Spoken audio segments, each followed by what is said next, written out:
الحمد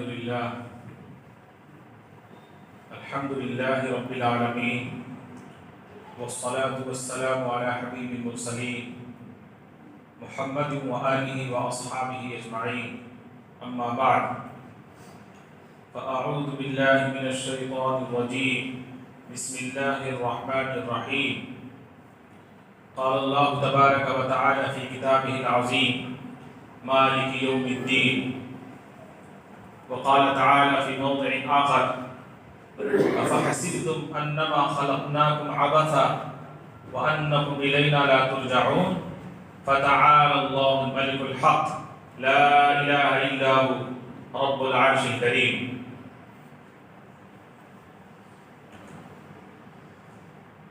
یہ کائنات ابھی ناتمام ہے شاید، یہ کائنات ابھی ناتمام ہے شاید کہ آ رہی ہے دمادم صدائے کن فیکون. معزز مکرم سامعین، ہم گزشتہ 3 ہفتے سے قرآن کریم کی سب سے پہلی مکمل نازل ہونے والی سورۃ الفاتحہ کا مطالعہ کر رہے ہیں.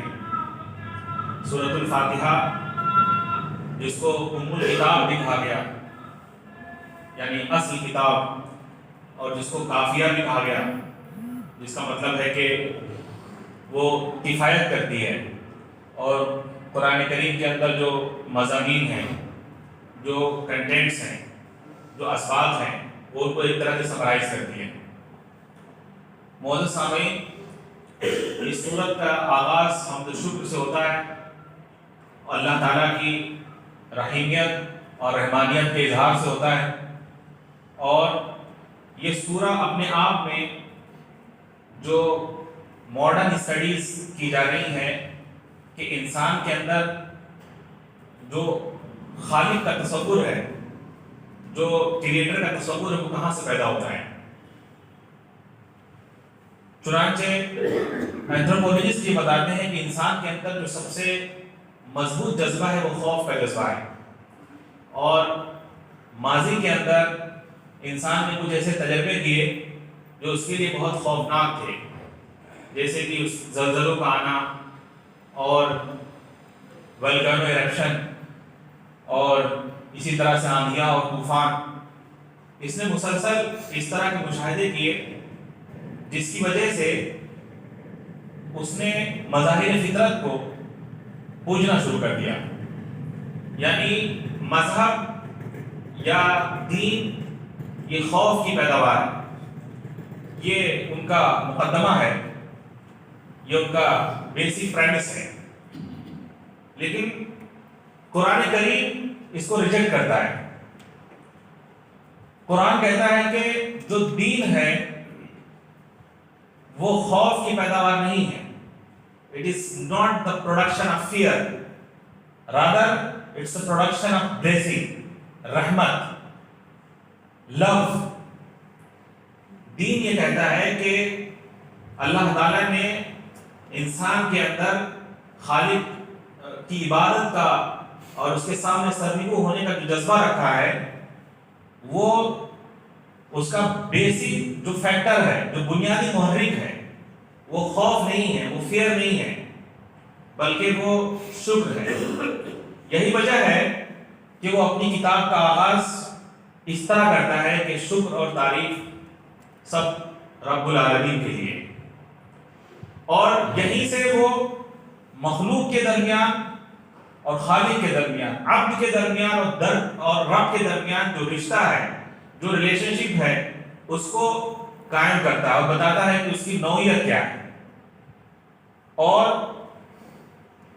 وہ یہ بتاتا ہے کہ تم عبد ہو، بندے ہو، اور میں رب ہوں. لیکن میں ایسا رب ہوں جس سے وحشت نہیں ہوتی، جس کو دیکھ کر کے انسان بھاگتا نہیں ہے بلکہ اس سے قریب ہونا چاہتا ہے. اس کو سمجھنے کے لیے اگر دنیا کی کوئی مثال لیں تو آپ کسی بھی فیکٹری میں چلے جائیں جہاں پروڈکشن ہو رہی ہو، یا کسی اسکول میں چلے جائیں جہاں کچھ لوگ کام کر رہے ہو، یا کسی بھی ایسے شخص سے ملاقات کریں اور اس کے نیچے کچھ لوگ کام کر رہے ہو. آپ کبھی ان کو انٹرویو کریں تو وہ جس کے ماتحت کام کر رہے ہوتے ہیں، جس سے فائدہ اٹھا رہے ہوتے ہیں، وہ اس کا اعتراف ضرور کرتے ہیں، لیکن وہ پوری بشاشت کے ساتھ ایسا کر رہے ہو، پوری رضامندی کے ساتھ اور پوری خوشی کے ساتھ، تو ایسا نہیں ہوتا۔ یہاں پر عبد اور رب کے درمیان کا جو رشتہ ہے یہ فورسفلی قائم نہیں ہوتا ہے، بلکہ یہ فطرت ہی میں ودیت ہے۔ یعنی ہم جب اپنے رب کو رب مانتے ہیں تو اس وجہ سے نہیں مانتے کہ ہم اس سے ڈرتے ہیں، یا خوف کا جو محرک ہے ہمارے اندر وہ بیسک محرک ہے، بلکہ اس وجہ سے ہم اس کے سامنے جھکتے ہیں، اس کی عبادت بجا لاتے ہیں، کیونکہ ہم اس کو رحمان اور رحیم سمجھتے ہیں۔ ہم سمجھتے ہیں کہ ہمارے اوپر بہت بڑی عطا ہوئی، بہت بڑا کرم ہوا۔ یہ بنیادی غلط فہمی ہے جس کو قرآن پہلی آیت کے اندر دور کرتا ہے کہ جو ایمان ہے، جو دین ہے، اس کی بنیاد محبت ہے، اس کی بنیاد رحمت ہے، اس کی بنیاد ربوبیت ہے، اور اس کے اظہار کے بعد اللہ تعالیٰ فرماتا ہے کہ وہ رب العالمین ہے، رحمان و رحیم ہے، اور روز جزا کا مالک ہے۔ ہم نے بتایا کہ قرآن کے اندر جو مضامین بیان ہوئے ہیں اس کی سمری سورہ فاتحہ میں بیان ہوئی ہے۔ ابھی بتایا کہ روز جزا کا مالک ہے۔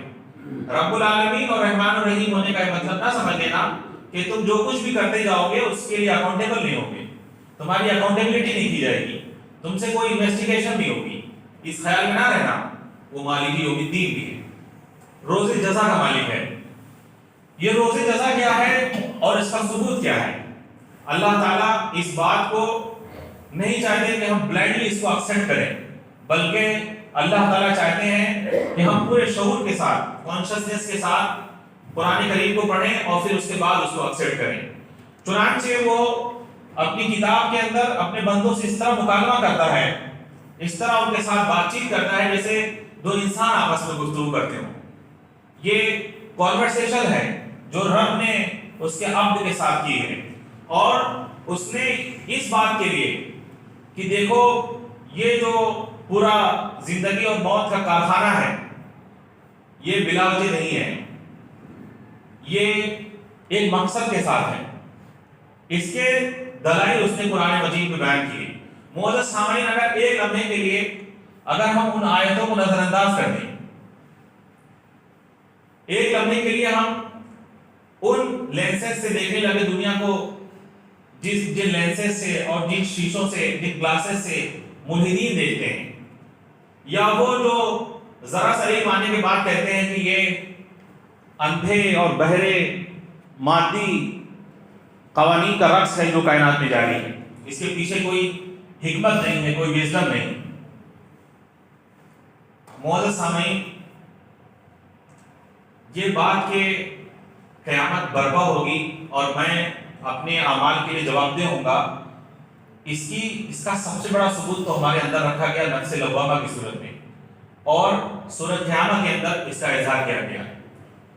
جیسے ہی کوئی مجھ سے غلط حرکت ہوتی ہے وہ فوراً مجھے متنبہ کرتا ہے، اور یہاں تک کہ دنیا کے اندر چوری کرنے والے، ڈاکہ ڈالنے والے اور قتل کرنے والے جب ان سے آپ پوچھیں تو وہ اس بات کا اعتراف نہیں کرتے کہ قتل کر کے ہم نے بہت بڑا تیر مارا ہے، بلکہ وہ اس کو جسٹیفائی کرنے کی کوشش کرتے ہیں، اپنے کرائم کو جسٹیفائی کرنے کی کوشش کرتے ہیں۔ وہ کہتے ہیں کہ ایسا ہو گیا تھا، ایسا ہو گیا تھا، یہ مجبوری تھی، یہ مجبوری تھی، اس وجہ سے چوری کی۔ کبھی وہ اس کو اپریشیٹ نہیں کرتے اس حرکت کو، کیونکہ یہ اس نفس لوامہ کے خلاف ہے جو اللہ تعالیٰ نے انسان کے اندر رکھا ہے۔ اور اسی طرح اللہ تعالیٰ نے نفس لوامہ کے ساتھ ساتھ جو دوسری گواہی ہے وہ انسان کی فطرت میں رکھی ہے۔ انسان کی فطرت عدل سے محبت کرتی ہے، انصاف چاہتی ہے اور ظلم سے ابا کرتی ہے۔ یہی وجہ ہے کہ اللہ تعالیٰ نے ان لوگوں سے جو قیامت کا انکار کرتے ہیں صاف پوچھا ہے، افنجعل المسلمین کالمجرمین، کیا تمہیں کیا ہو گیا ہے؟ تم یہ سمجھتے ہو کہ ہم فرما بردار بندوں کو مجرموں کی طرح کر دیں گے، ان کا اور ان کا معاملہ بالکل یکساں ہو جائے گا؟ ما لکم کیف تحکمون، کیا ہو گیا تمہیں، تم کیسے فیصلہ کرتے ہو؟ ہم نے جو تمہیں عقل سے نوازا ہے، تمہیں سوچنے سمجھنے کی صلاحیت دی ہے، تمہارے اندر خیر اور شعور ہم نے ودیعت کیا ہے، فَأَلْهَمَهَا فُجُورَهَا وَتَقْوَاهَا، یہ سب دینے کے بعد تم ایسا سوچ بھی کر سکتے ہو کہ یہاں پر فرما بردار اور مجرم سب کے ساتھ ایک طرح کا ٹریٹمنٹ ہوگا؟ تو یہ دوسری گواہی ہے جو ہماری فطرت میں ودیت ہے۔ قرآن ایک تیسری گواہی یا تیسرا ایویڈنس بھی پیش کرتا ہے اور اس کی طرف توجہ دلاتا ہے۔ جو تیسرا ایویڈنس ہے وہ یہ ہے کہ جو انسان ہے اور یہ جو کائنات ہے یہ ناتمام ہے۔ یہ جو کائنات ہے یہ ابھی نامکمل ہے، اور اس کو اگر آپ دیکھیں تو یہاں پر بہت سارے لوگ دنیا میں پیدا ہو رہے ہیں، بے شمار لوگ پیدا ہو رہے ہیں، اور کوئی کرائم کرتا ہے، کوئی ظلم کرتا ہے، کوئی خون بہاتا ہے، اور کچھ ایسے انسان پیدا ہوتے ہیں جو ہیومینٹی کو سرو کرتے ہیں، جو درخت لگاتے ہیں، جو پلانٹس لگاتے ہیں، جو ویلیو ایڈ کرتے ہیں لوگوں کی زندگیوں میں، اور کچھ پولیٹیکل گیمز کھیلتے ہیں۔ لیکن ایسا ضروری نہیں ہوتا کہ جس نے اس زمین کو ظلم سے بھر دیا اس کو ہم سزا پاتا ہوا دیکھیں۔ یہ اسٹوری ادھوری ہوتی ہے، کہانی ادھوری ہوتی ہے۔ یا یہ کہ جنہوں نے کار خیر انجام دیا، پوری زندگی وہ ایک محبوب شخص بنے رہے اور امن پسند بنے رہے، لیکن ہمیں ان کو اس دنیا میں اس کا صلہ ملتا ہوا نظر نہیں آتا۔ اس کی اگر واضح مثال اگر آپ دیکھنی ہو تو چند مہینوں پہلے ہمارے ملک کے سابق وزیر اعلیٰ کلیان سنگھ کا انتقال ہوا۔ موصوف نے بہت بڑے کرائمز کیے، بابری مسجد کے شہادت کے پیچھے رسپانسیبل ہیں، اور ان کے ڈیسیجن لینے کی وجہ سے ہندوستان کے مختلف علاقوں میں بڑے فسادات رونما ہوئے، خون کی ندیاں بہیں، انسانیت پریشان ہوئی۔ لیکن کلیان صاحب انتقال کر گئے، وہ جب تک اس دنیا میں رہے یہاں کی عدالتوں نے ان سے کچھ نہیں پوچھا۔ پروسیجر ہے جو چلتا ہی جا رہا ہے، کورٹ کی پروسیڈنگز ہیں جو ختم ہی نہیں ہونے کا نام نہیں لے رہی، جبکہ ویڈیوز موجود، ریکارڈز موجود، وہ کانورسیشن موجود جو موصوف نے اس وقت کی ہیں، اور اس وقت کے جو پرائم منسٹر تھے اور جس طرح سے وہ گفتگو کر رہے ہیں اور جس طرح پبلک کو جو ہے وہ ابھار رہے ہیں، ان کو بھڑکا رہے ہیں، ان کو پرووک کر رہے ہیں، وہ سارے شواہد موجود ہیں، لیکن پروسیڈنگز ہیں کہ ختم نہیں ہوتی ہیں، کلیان صاحب دنیا سے چلے جاتے ہیں۔ یہاں عام انسان جو ہیں دیکھتے ہیں، وہ دیکھتے ہیں کہ کلیان صاحب کا کلیان ہوا ہے، ان کے ساتھ فلاح اور خیر کا معاملہ ہوا ہے، تو کہانی تو ادھوری ہے۔ اور دوسری طرف اسی دنیا کے اندر بہت سارے لوگ ہیں جو خیر پہ خیر کیے جا رہے ہیں، جو محبت بانٹ رہے ہیں، جو امن اور آشتی کی بات کر رہے ہیں، جنہوں نے رب کو پہچانا ہے اور اس کی طرف جوڑنے کا کام کر رہے ہیں، ان کے خلاف ایک ظلم کا اور بربریت کا ایک سلسلہ ہے جو رکنے کا نام نہیں لیتا۔ برما سے لے کر فلسطین تک، اور فلسطین سے لے کر کے بنگلہ دیش تک، اور بنگلہ دیش کے جو سواحل کے علاقے ہیں، بنگال، اور اس طرح مختلف دنیا کے حصوں کے اندر جو معاملات پیش آ رہے ہیں امن پسندوں کے خلاف، اور جو ان کے خلاف ایکشن لے رہے ہیں، ہم نہیں دیکھتے کہ ان کے خلاف کچھ ہو رہا ہے۔ تو اگر ہم ان سارے ایونٹس کو اس طرح دیکھیں کہ آخرت کو اپنی ایکویشن سے نکال دیں، قیامت کو اس سے نکال دیں، تو یہ سب کچھ ہمیں بہت نامکمل معلوم ہوگا۔ ہمارا ضمیر، ہماری فطرت اور یہ واقعات کی ناتمامی یہ چیخ کر کہتی ہے کہ ایسا نہیں ہونا چاہیے۔ یہاں پر جو ظالم ہے اس کو ضرور سزا ملنی چاہیے، اور مظلوم جس کو ظلم ہوا ہے ضرور اس کو انصاف ملنا چاہیے۔ یہ اس رب کی ربوبیت کا تقاضا ہے، یہ رحمان کی رحمانیت کا تقاضا ہے۔ چنانچہ اللہ تعالیٰ فرماتا ہے لا يجمعن كتب على نفسه الرحمة، اس نے رحم کو اپنے اوپر لازم کر لیا ہے۔ لا يجمعنكم الى يوم القيامة لا ريب فيه، وہ قیامت تک تم سب کو ضرور ایک ایک کر کے جمع کرے گا، یہ اس کی رحمت کا تقاضا ہے۔ اور دوسری طرف اگر آپ انسان کو دیکھیں تو اس کے اندر بے پناہ خواہشیں، بڑی خواہشیں، بڑے ارمان ہیں۔ آپ ایک کسی شخص کو اس کی وشز کی فہرست بنانے کے لیے کہیں اور اس کو بالکل آزاد چھوڑیں، اس کو یہ احساس نہ دلائیں کہ اس کی لیمیٹیشن سے کچھ محدودیت ہے اس دنیا میں، اس کو کہیں کہ لکھو جو خواہشیں جو ہمارے اندر ہیں پنپ رہی ہیں، تو آپ حیرت انگیز طور پر اس کی خواہشیں دیکھیں گے.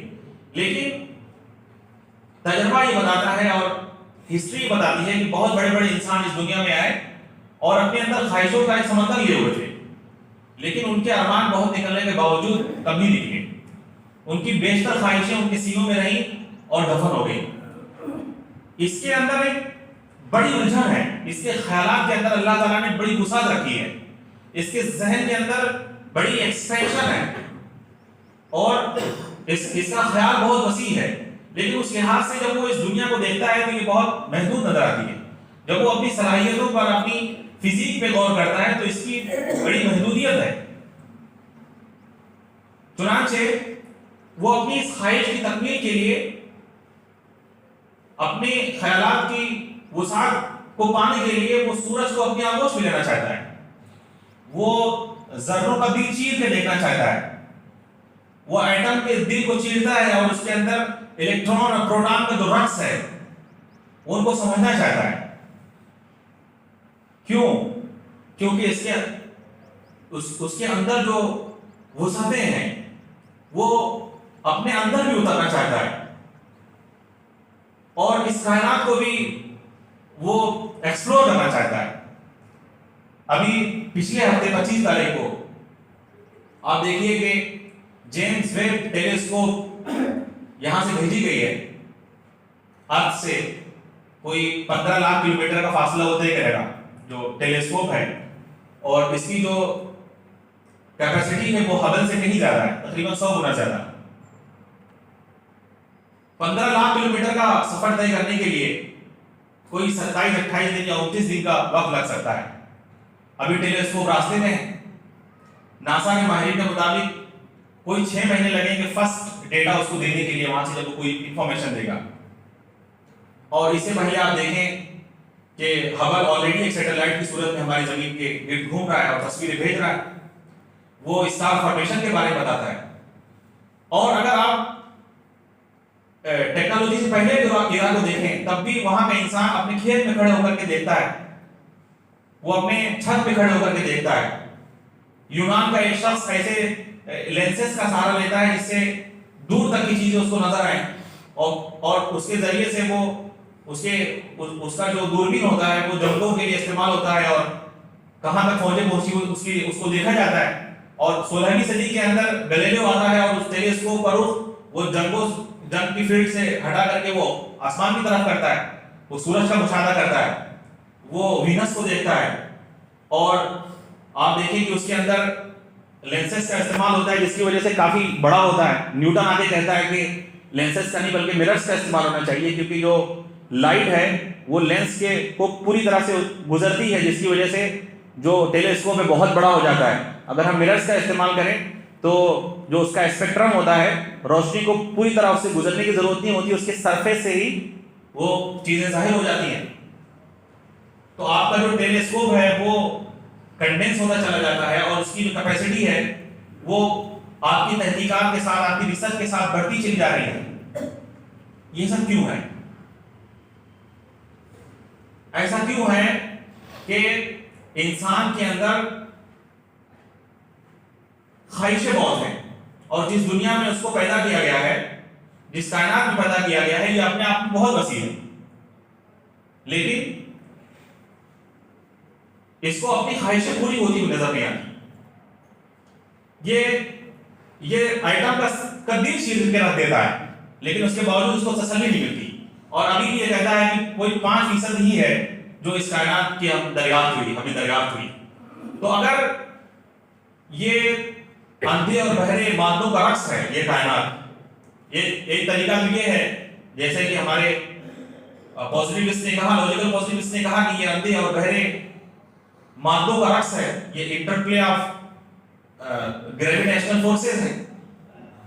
یا تو یہ مانا جائے جو کہ بالکل عقل جس کو تسلیم نہیں کرتی کہ اگر یہ سب کچھ اندھے اور بہرے میٹر کا رقص ہے، اس کا ڈانس ہے، تو یہ ڈانس اتنا مرتب کیوں ہے، یہ اتنا سسٹمائز کیوں ہے؟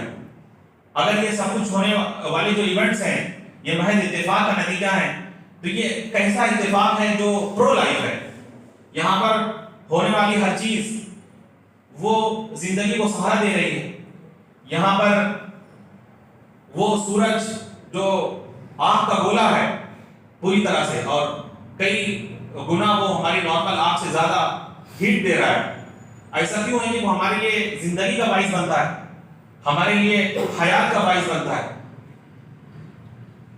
معزز سامعین, اللہ تعالیٰ یہاں پر اس سوال کا جواب دیتے ہیں اور کہتے ہیں افحسبتم انما خلقناکم عبثا وانکم الینا لا ترجعون. کیا تم سمجھتے ہو کہ ہم نے تم کو بے مقصد پیدا کر دیا ہے, بلا وجہ پیدا کر دیا ہے؟ وانکم الینا لا ترجعون, اور یہ کہ تم ہماری طرف لوٹائے نہیں جاؤ گے. فتعالی اللہ الملک الحق, تو سنو وہ بہت بلند ہے, بادشاہ ہے, حق ہے, اور رب العرش کریم, عرش کریم کا مالک ہے. وہ اس طرح کا لغو کام نہیں کر سکتا. اور وہ کہتا ہے لو اردنا ان نتخذ لہوا لاتخذناه من لدنا ان كنا فاعلین. اگر ہم چاہتے لو اردنا ان نتخذ لہوا لاتخذناه من لدنا, اگر ہم کوئی تفریح چاہتے تو اس کا اہتمام اپنے پاس ہی کر لیتے. ما خلقنا السماوات والارض وما بینهما لاعبین, کہ زمین اور آسمان اور اس کے بیچ میں جو کچھ موجود ہے اس کو ہم نے کھیل تماشے کے طور پہ نہیں پیدا کیا ہے. جیتے جاگتے انسان پیدا کیے ہیں, باشعور انسان پیدا کیے ہیں, کوئی کھیل اور مذاق نہیں کیا ہے. اور اگر ہمیں تفریح سوری ہوتی نا تو یہ سب کچھ سجانے کی ضرورت نہیں تھی اس فضل کو. اس کے لیے ہم کافی ہمارے اندر اتنی صلاحیتیں تھیں کہ ہم کھیل کود کا انتظام اور انٹرٹینمنٹ کرنا ہوتا تو کر لیتے. لو اردنا انه لاتخذناه من لدنا ان كنا فاعلین. تو معزز سامعین, یہ بات کے روز جزا برپا ہونا ہے, اس کے جو شواہد ہیں وہ ہمارے نفس کے اندر موجود ہیں, اس کے جو شواہد ہیں وہ ہماری فطرت میں موجود ہیں, اس کے جو شواہد ہیں وہ اس بات میں موجود ہیں کہ جو کائنات ہے اور ہم آخرت کے بغیر نامکمل ہیں. اللہ تعالیٰ کہتا ہے وَمِن كُلِّ شَيْءٍ خَلَقْنَا زَوْجَيْنِ لَعَلَّكُمْ تَذَكَّرُونَ, ہم نے ہر چیز کو جوڑا جوڑا پیدا کیا ہے تاکہ تم یادداشت حاصل کرو. یہ جو تم دیکھ رہے ہو یہاں پر کچھ کہانیاں غیر مکمل ہوتی ہوئی, جو ادھوری کہانیاں اپنے آس پاس دیکھ رہے ہو, یہ ایک دن مکمل ہو جائیں گی. اور اس کائنات کا ایک جوڑا, اس دنیا کا ایک جوڑا آخرت قیامت وہ برپا ہوگی, اور یہاں پر جو کچھ کیا ہے اس کا انجام تم دیکھ لو گے.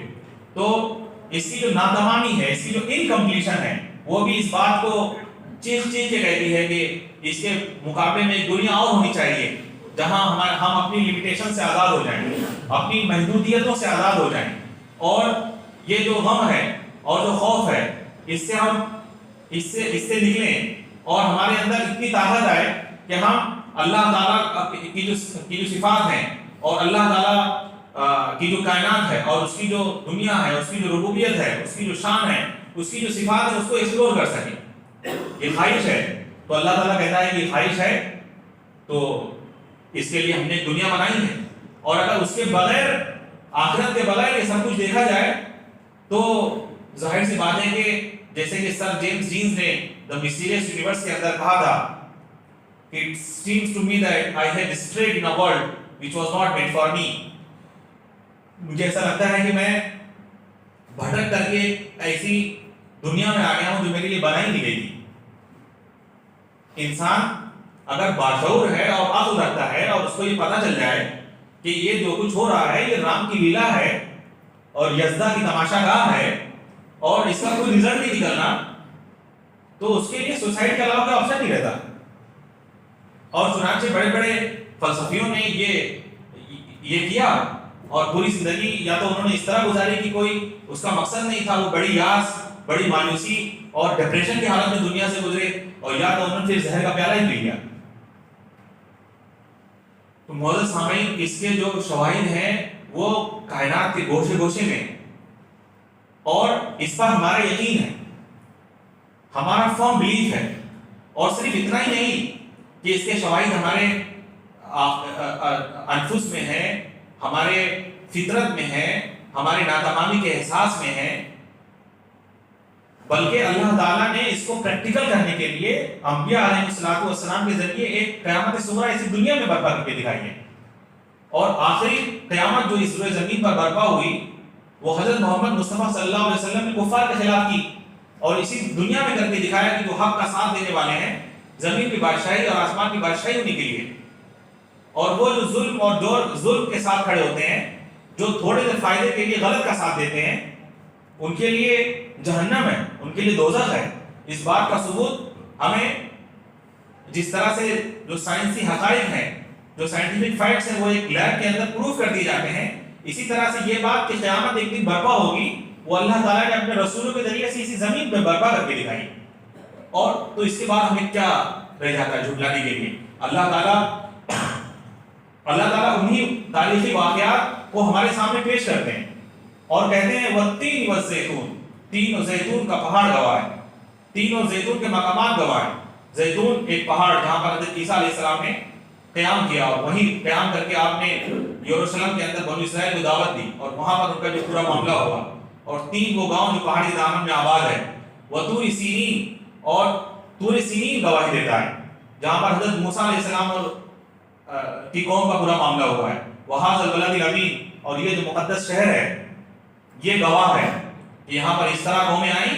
لقد خلقنا الانسان فی احسن تقویم، جب ہم نے بالکل ابتدا انہیں پیدا کیا تھا تو بالکل احسن تقویم پر تھے، اخلاقی سطح پر بہترین صورت پر فائز تھے جیسا کہ تصور کیا جا سکتا ہے. لقد خلقنا الانسان فی احسن تقویم ثم رددناہ اسفل سافلین، لیکن پھر انہوں نے فیصلہ کیا کہ انہیں پستی میں جانا، پھر ہم نے ان کو پستی میں گرا دیا کیونکہ وہ پستی میں ہی جانا چاہتے تھے. ثم رددناہ اسفل سافلین الا الذین آمنوا وعملوا الصالحات فلہم اجر غیر ممنون، صرف وہ لوگ اس سے بچ گئے جو ایمان لائے اور جنہوں نے عمل صالح کیے ان اقوام کے اندر. فلہم اجر غیر ممنون، تو ان کے لیے نہ ختم ہونے والا اجر ہے. فما یکذبک بعد بالدین، تو آپ روز جزا کو جھٹلانے کے لیے تمہارے پاس کیا رہ جاتا ہے؟ وہ کیا چیز ہے جو تمہیں روز جزا کو جھٹلاتی ہے؟ یہ سارے واقعات تو تمہارے سامنے ہوئے ہیں اور تمہیں اس پر یقین ہے، اور اس کے جو آثار ہیں، اس کے جو ریمیڈیز ہیں وہ عرب کے آس پاس کے علاقوں میں موجود ہیں. تمہارے تجارتی قافلے وہاں سے گزرتے ہیں اور یہ سب کچھ تمہاری آنکھوں کے سامنے ہوا. اس کے باوجود یہ کہتے ہو کہ ہم جب مر کر کے مٹی ہو جائیں گے تو ہماری ہڈیوں کو دوبارہ کیسے پیدا کیا جائے گا، ہم دوبارہ کیسے پیدا کیے جائیں گے؟ الیس اللہ بأحکم الحاکمین، کہ اللہ تعالیٰ بہترین فیصلہ کرنے والا نہیں ہے؟ کیا عالم ارواح کے اندر ان سے تمہارا وعدہ اس کے ساتھ نہیں ہوا تھا اور پھر اسی دنیا کے اندر نہیں ہوا؟ یہ سارے ثبوت، ایویڈنس، آرگومنٹس، پروف اتنے انف مقدار میں ہیں کہ انسانیت کے پاس کوئی بہانہ نہیں ہے، کوئی ایکسکیوز نہیں ہے کہ وہ یہ کہے کہ یہ کیوں سب کچھ برپا ہے سمجھ میں نہیں آ رہا ہے، بلکہ پوری طرح سے کھول کے بیان کر دیا گیا ہے. اس کے باوجود لوگوں کا یہ عالم ہے کہ وہ غفلت کی نیند سو رہے ہیں. اس کے باوجود لوگوں کا جو ایٹیٹیوڈ ہے، جو رویہ ہے، وہ اس طرح جیتے ہیں جیسے کہ انہیں اس دنیا کو چھوڑ کے نہیں جانا. وہ لوگ جنہیں مال عطا کیا گیا ہے وہ اس پر اس کا اپنا پیدائشی حق سمجھتے ہیں اور اس کے اوپر ناک بن کر کے بیٹھتے ہیں، اور ان کے سامنے فٹ پاتھ پہ انسان تڑپ رہے ہوتے ہیں سردی سے اور بھوک سے، اور ان کی 4 ویلر گاڑیاں دندناتی ہوئی ان کے سامنے سے گزرتی ہیں، لیکن ان کے ذہن پہ چوٹ تک نہیں لگتی، ان کے دل نہیں کانپتے کہ یہ میں نے وہاں پر عالم ارواح میں شکر کا جو امتحان تھا اس کو چوز کیا تھا اور یہ جو کچھ ملا یہ اس کی عطا ہے اور مجھے یہاں پر اس کو پے بیک کرنا ہے. یہ سستی انسانیت کو مجھے سنبھالنا ہے. اور اسی طرح سے وہ لوگ جنہوں نے صبر کا امتحان چوز کیا، جب اس دنیا میں ان کے اوپر پریشانی آتی ہے، ان کے اوپر بیماری آتی ہے، تو یہاں وہ چیختے ہیں اور چلاتے ہیں اور واویلا مچاتے ہیں اور کمپلینٹس کرتے ہیں اور یہ بھول جاتے ہیں کہ یہ انتخاب ان کا اپنا ہے، یہ سلیکشن تو ان کی اپنی ہے اور اس کے بدلے میں ان کو جزا وہاں پہ ملے گی. اس کے باوجود انسانیت سو رہی ہے، عیش میں مست ہے، روزمرہ کی روٹین سے وہ باہر نہیں آتی. معزز سامعین، اگر ناسا والے آج یہ اناؤنسمنٹ کر دیں کہ زمین کے اندر سے جو گریویٹیشنل فورس ہے وہ ختم ہو رہا ہے، تو 6000 سال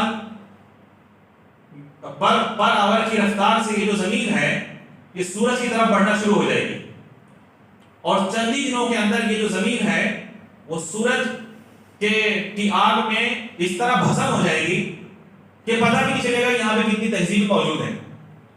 کبھی کوئی نہیں جان سکے گا کہ یہاں پر کتنے متمدن، کتنے کلچرڈ، کتنے سوفسٹیکیٹڈ لوگ آباد تھے. اور جو ڈیٹا ہے اموات کا، ڈیتھس کا، یہ بتاتا ہے کہ ہر روزانہ 25 لاکھ سے زیادہ لوگ اس دنیا کو چھوڑ کے چلے جاتے ہیں. 25 لاکھ سے زیادہ لوگ اس دنیا کو چھوڑتے ہیں روزانہ.